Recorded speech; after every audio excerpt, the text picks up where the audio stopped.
The last week has been dominated by extreme weather and flooding affecting much of the upper North Island, while behind the scenes the political machine has been gearing up for a number of important events, which included Ratana Day last week, the unofficial start of the political year, our new Prime Minister Chris Hipkins reshuffling his cabinet and all the work needed to prepare for Waitangi Day on Monday. Foreign Affairs Minister Nanaia Mahuta from Waikato Tainui is in Ngarua Wahia with us now. Tēnā koe, Minister. Thank you for joining us. Morena, Neil. Now, let's firstly take a look at the cabinet reshuffle. You've been replaced by Kieran McNulty as the local government minister. How do you feel about not only losing this portfolio, but dropping out of the top 10 at 9 to number 16? Well, a couple of things. Firstly, I want to recognise that in the reshuffle, we've been able to acknowledge that we've got a breadth of talent and a depth of talent that's come through, and that's been evidenced by the appointment of new ministers in Cabinet and out of Cabinet.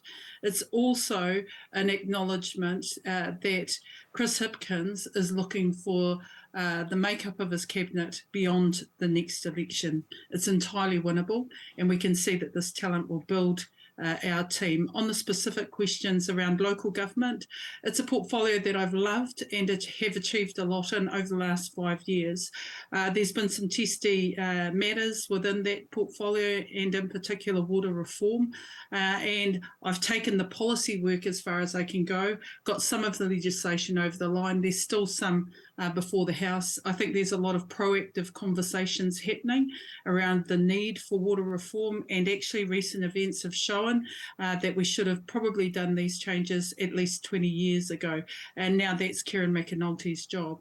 On the ranking, actually I've been in politics a long time. It's really good to be able to give younger cabinet ministers an opportunity to sit on the front bench, absorb some of the challenges that we will face under scrutiny from the opposition, but also retaining the foreign affairs role. I now have an opportunity to dedicate myself to getting out and about, and also front-footing our reconnecting with the world strategy, as well as our economic strategy to diversify our markets, and that's needed now more than ever before. Yeah, and that's something you were unable to do previously, mainly due to COVID. Do you feel, though, that the Prime Minister is happy with the role that the portfolio that is just removed from you?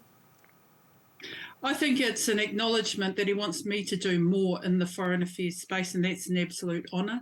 Often it's a portfolio that's coveted by many senior ministers, so he's freed me up to be able to do much of that work. I'm pleased with what I've achieved, which is that the local government portfolio is a portfolio inside of Cabinet. The way in which we've positioned much of the change around representation, around reducing the impediments of development on Māori land, about aligning to the planning system, about addressing issues of resilience, improving electoral law reform, including the four wellbeings. Those are all things that I've achieved over the last 5 years. There's more to do, but again, this is now a responsibility for Kieran, who can dedicate his time to that as I look towards international issues and dedicating my time in that direction. Minister Mahuta, we've been dealing with some once-in-a-lifetime extreme weather and conditions and floods. Current infrastructure unable to support the recent deluge, water mains bursting, resulting in some unsafe drinking water. What do you feel is the state of water infrastructure in Aotearoa? Well, it's no surprise to anybody that when I started the local government portfolio, I recognised that for many, many, many years, the significant underinvestment in our water infrastructure network was actually in a woeful state. That led to issues of health being compromised as a result of Havelock North. We did a further investigation and identified that this wasn't an isolated interest. Many communities throughout New Zealand we're facing boiled water notices, and that's been evidenced again, not just yesterday, but over a long period of time. That shows how vulnerable our water network is. So we've got to not only invest in what's in front of us, which is repairs and maintenance, but what's ahead of us, which is about growth, responding to growth, and actually what's more pressing, which is dealing with a resilient water infrastructure network so that we can cope better with the natural weather events and the impact, especially in our urban areas. And what are some of the challenges your community has been having to deal with, particularly around flooding throughout your rohe?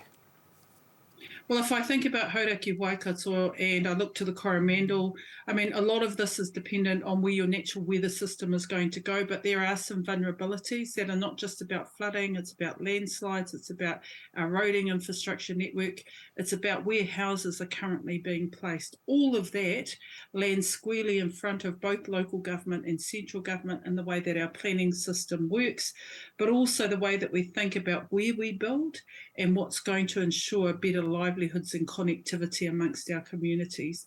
Again, the King Country, in the Waikato part, because we have the river here, the lower Waikato is particularly vulnerable. It's a food producing area.